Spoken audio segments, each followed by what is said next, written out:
Another welcome to Prime Sports with me, Razak Musbao. Now, Legon Cities goalkeeper William Esu has received support from the Professional Footballers Association of Ghana following his ailment, which has sparked concern in the local media in the last few days. Now, the ailing goalkeeper's situation has emerged as a matter of urgency following the death of his teammate Sylvester Saki, who also died after struggling to recover from a sickness. Now, the footballer is believed to be dealing with severe condition and fearing an unforeseen terrible incident due to a lack of financial support. Now, to express their concern for the welfare of players in Ghana, the Professional Football Association of Ghana shown support by visiting the player, and they went there in the company of their president, Anthony Bafo, who assured that the association will do all it can to ensure the player recovers quickly. Meanwhile, the vice president, so that's Anthony Bafo there with the William Esu and his family when they paid the visit to the player and also promised to help the player to come to full recovery. Now, the Vice President of the Ghana Football Association, Mark Ado, has assured that the Ghana Premier League will commence as scheduled. Well, he said this on the back of an injunction notice filed at the Accra court to buy Ashanti Gold earlier this week. Now, in an interview with Love FM, he expressed confidence the league will start this coming weekend and further questioned the locus of the plaintiff in filing the injunction. I think we live in a country where everybody can take their cases to court. They feel that their rights have been infringed on. I mean, I don't think anybody that's in dispute. The issue becomes whether it's frivolous or not, and that I'll leave to the judges, because I can't sit here and say this is they have a case or they do not have a case. But whatever the case is, I have my own issues when somebody just put in apply for an injunction, and out of respect for the judiciary process, you literally have to stop everything you're doing, which to me, it can be tested in virtue of the fact that until the courts rules on the matter, you should continue to do what you do. But that's my view. I know some lawyers. I've had numerous discussions, bantering with lawyers on this issue. I get some that support that views. There are others who say, well, you have to respect the judicial process because somebody have put an application for injunction. But having said that, as to the merits of the case, I'm not going to go there because I have my own views and I won't tell you. No, but this is Ghana Football Association. I'm sure the clubs know that there are internal structures you need to exhaust before you go to an outside court. Absolutely. So Dr. Nyahota Maklo, in the course of the week, granted an interview with our colleagues at Joy FM, and he was clear that, I mean, Alhaji Guza should abandon this injunction application case because, first of all, you need to exhaust the internal structures. They have not done that. And that is what I want to hear from you. And Doc is right. We are an association and we have our rules. So if you don't follow the rules, there are consequences, at some point. And if you look at I'll give you an example of the Ash Gold case that your colleague mentioned.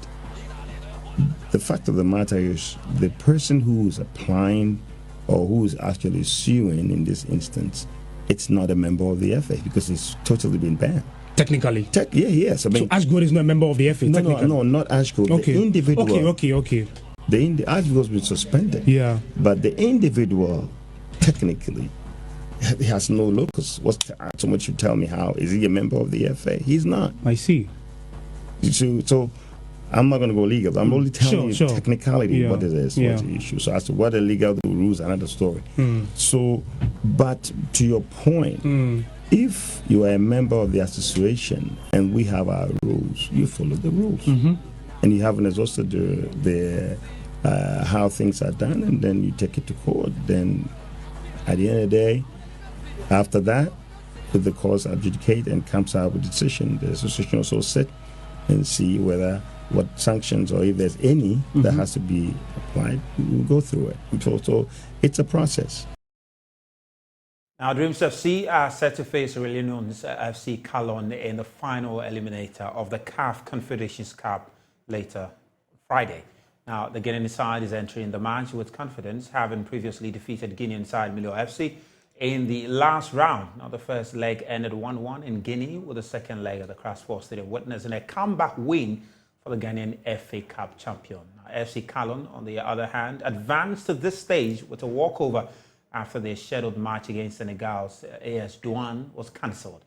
Assistant head coach Winfred Dorman has been speaking to the press ahead of the game tomorrow, and he says he and his boys are positive. Has gone on very, very well. We have been very, very positive. Yes, we had some one or two minor injuries, but the technical team, the management, the medical team has worked very hard to make sure we have a full house, and we have our last training session on the pitch, and the team is looking very ready, very, very positive. It's a very, very big call, a very important match so far as the history of this club is concerned, and so far as Ghana football and club football is concerned.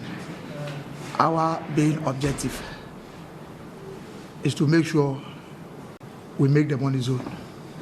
We have managed to scale past Milo. It was a very difficult game, over 2 legs, but we still managed and knock them out. So we are looking forward to this team, FC Callon. It's a young team, just like Dreams FC. The few information we've gathered is that they are also a very possessive-oriented team. So we know which areas and we know how to approach them. It's going to be a very difficult game, yes, but we are very positive that we may be able to get the desired results before we go for the second. Yes, the approach will be same because it's football. It's the same territorial game, 11v11. But of course, playing the first leg here, I don't think it brings any pressure. We have to make sure we manage this game very, very well. Of course, it's a pressure game, and pressure makes sense. So we have to find a way, just like I said in my introduction, we have to make sure we get a desired. Now, the Chess in Slums Africa is reimagining education using chess as a tool to aid cognition and empower the minds of children in impoverished communities. Now, the initiative fosters the intellectual and social development of underprivileged children through chess education. Now, Chess in Slums Africa is an initiative that seeks to teach and unlock the potential in every child by using chess as a framework to promote the well-being of the young people in most of our deprived communities. Now, the program is coming to Ghana, and its convener, Daniel Tunde, joins me via Zoom for more on it. Daniel, thank you so much for making time to join us tonight on Prime Sports. Let's just talk a bit about this initiative, Chess in Slum Africa. Just share with us, what are you all about?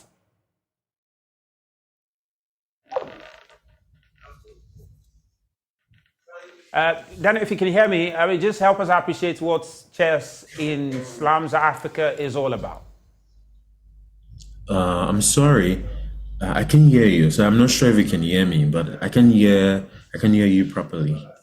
Yeah, I can hear you. If you can hear me, I was asking about Chess in Slums Africa. Can you help us understand what you do? All right, I'm sorry, I still can't hear anything. Okay, so we'll try and I'm a national master of chess from Nigeria. This is my first time in Ghana, and so we're working with a partner called Gift of Chess in New York, and we brought in 20,000 chess sets to Ghana. We're looking to distribute that across schools, communities, even chess clubs. I'm the founder of Chess in Slums Africa. It's a non-profit where we're using the game of chess as a tool to help children that live in impoverished conditions, to help give them access to education, mentorship, and technology. So we're expanding and we're scaling to Ghana because this is a dream for every African child. We believe chess is an amazing educational resource to begin to teach our young minds how to think critically and how to build a lot of these important skills, right? Important disciplines, through lessons learned from the game. So that is why I'm here in Ghana for the first time with my team. There's also Tyron Davis from MIT in New York. So we're here to share the gift of chess with Ghana, and I'm really excited about it. I mean, Dan, if you can hear me clearly now, let's talk about the experience in Lagos where you had Evra come through there. It did go viral, you know, can you just reflect a bit on that moment when Evra visited the slums in Lagos to have this event there?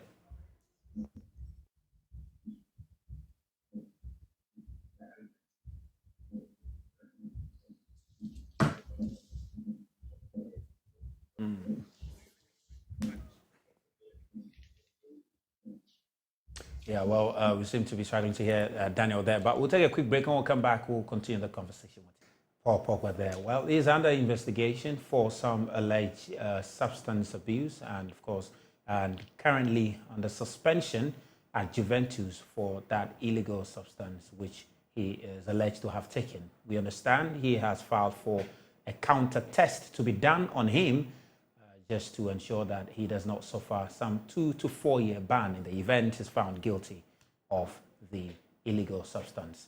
Well, that's all we have for you on Prime Sports tonight with me, Razak Musbah. We'll be back same time tomorrow. Do have a lovely evening.